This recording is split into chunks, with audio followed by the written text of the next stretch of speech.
For decades, our country has been looted, pillaged, raped, and plundered by nations near and far, both friend and foe alike. My fellow Americans, this is Liberation Day. I'd like to see the chart if you have it. Well, I was actually at home when the announcement came in. I remember turning on the news and seeing Donald Trump just flashing up this scorecard with all these random numbers on it, which was meant to relate to the tariffs that various countries had on the US. And I remember just thinking, how have you done your working out? European Union, they're very tough. Vietnam, Taiwan, Japan. We knew it was going to provoke a market reaction, but we didn't know how big it was going to be. And I think it was clear after that announcement that markets weren't expecting Donald Trump to go as hard as he did. China, first row, China. Donald Trump went after China quite heavily during the very early round of tariffs that he put in place right at the beginning of his term. But it made it so stark on that morning to see China right at the top of that board that he held up, 34% tariffs on Chinese goods. Is it possible to avoid them? Well, I think a lot of UK companies could start building factories here. The whole world was watching that day, one of those days where all eyes are on the White House. But this time I think it felt a little bit different because every country in the world knew that Donald Trump was about to screw them, and so he did. Make America wealthy again. Gonna make it wealthy, good and wealthy. So just look at how the picture of trade and tariffs in the US has changed dramatically as a result of these measures which are coming in the next few days.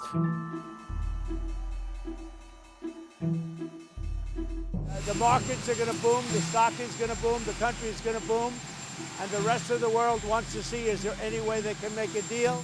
One of the great strengths of this nation is our ability to keep a cool head. C'est important, et c'est tout le travail qu'il faut faire par filière, que les investissements à venir ou que les investissements annoncés ces dernières semaines, ils soient un temps suspendus tant qu'on n'a pas clarifié les choses avec les États-Unis d'Amérique. Ireland believes in open and free trade and that the imposition of tariffs is bad for the world economy. Friday the 4th was a really big moment for us and for China in this whole saga, because it was on Friday, on that day, that we first heard about how China was going to retaliate 34% tariffs on American goods, exactly matching what Donald Trump has done. But it was so significant because it came actually really late in the day on Friday, on what was a national holiday. Just the timing, I think, really made us all aware of just how significant this was going to be and just how determined the Chinese were going to be not to be seen to be taking this lying down. In every state, stand tall, in truth. I find what is happening in our government so appalling and so immoral. I mean, that's really why I feel like I need to be here. I finally reached a breaking point. I couldn't take it anymore. Actually, I probably win the long distance award. I came here from Hawaii. Look at our country. It's embarrassing, like genuinely embarrassing to be like an American right now. Now, a spokesperson for JLR said we're enacting our short-term actions, including a shipment pause in April as we develop our mid to longer-term plan.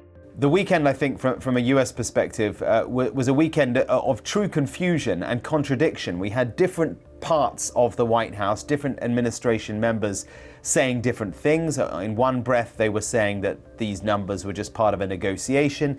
Then they were saying it is not a negotiation. These numbers are final. They're here to stay. The tariffs aren't going anywhere.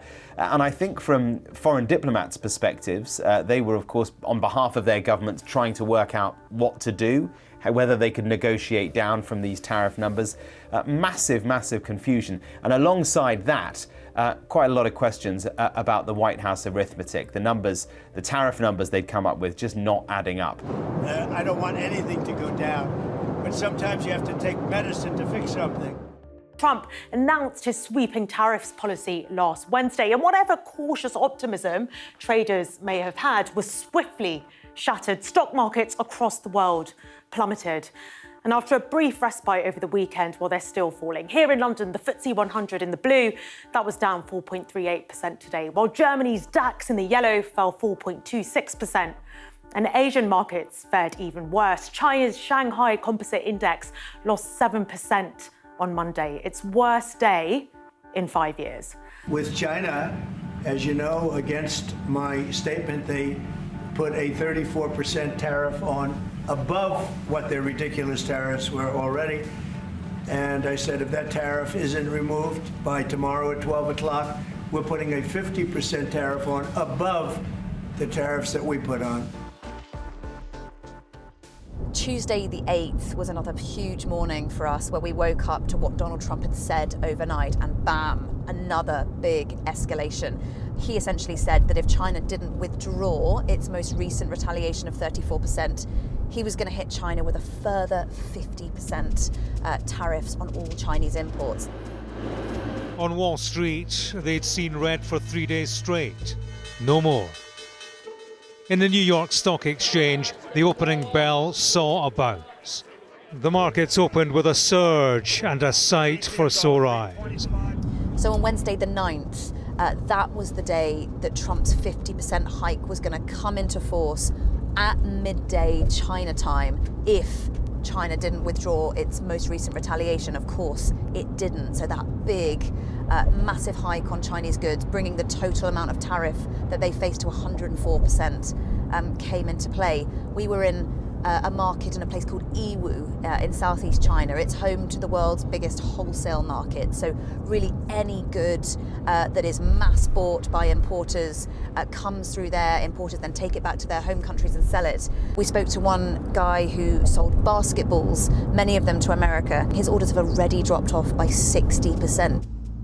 On Wednesday, we were growing more and more anxious about what was happening in the bond markets. We were talking about it in our morning meetings, wondering if Donald Trump would have to change tack. No other president would have done what I did. No other president. I know the presidents, they wouldn't have done it.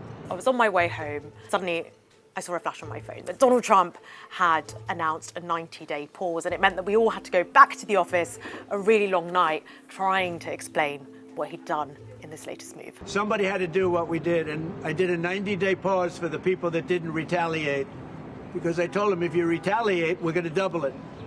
And that's what I did with China, because they did retaliate. We were back in our hotel room editing our piece, and then bam, the Chinese retaliation came. The news that, again, China were going to match what Donald Trump had done, like for like, raising taxes on American goods, import taxes, to 84%. A huge day and a real sense at that point, I think, that this major standoff between the world's two global superpowers wasn't going anywhere. Look, I'm very pleased to see the changes in relation to the tariffs, but the challenge hasn't gone away, and I don't think this is a passing phase. I think we're living in a changing world. Where does this go now? Well, I think from a British perspective it's interesting because Britain got that 10% baseline tariff. They were quite pleased with that, but in a sense that made, when other countries had a higher tariff, Britain was not necessarily near the front of the queue in terms of trying to negotiate down from that 10%. Now that every country is down at 10%, except China, of course, I think the UK, the sense I'm getting certainly is the UK thinks it's now in a slightly better position to be able to negotiate down from that 10%. We'd reached the end of a crazy busy week. We were just beginning to get some downtime, and then bam, we heard that China retaliated, again, as it has all week, matching what Donald Trump has done. So 125% tariffs on all US goods coming into China. The thing that's different now is that China has essentially said this is now a numbers game. The kind of a percentage of the tariffs don't really make any difference because trade is all but obliterated anyway. So they've said they're not going to respond if Donald Trump goes any further. So either we're facing some sort of stalemate, or Donald Trump could take some other non-economic measure to really raise the stakes again. I think the only thing that is for certain is that things could all yet change.